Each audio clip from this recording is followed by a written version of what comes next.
Часто ли бывшие хотят вернуться? На самом деле часто. Часто, когда человек прерывает отношения, через какое-то время у него возникают мысли, у него возникает тяга, потребность вернуться.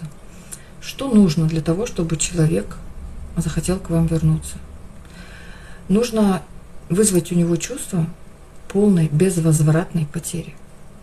То есть вы должны закрыться от него полностью, не общаться с ним, не переписываться, вообще не поддерживать никаких контактов, проявлять полное безразличие к нему, полнейшее, никакой жалости, никакой помощи, ничего, полнейшее безразличие. И тогда, возможно, да, у партнера, даже невозможно, а скорее всего, вспыхнет вот это чувство, желание вернуться.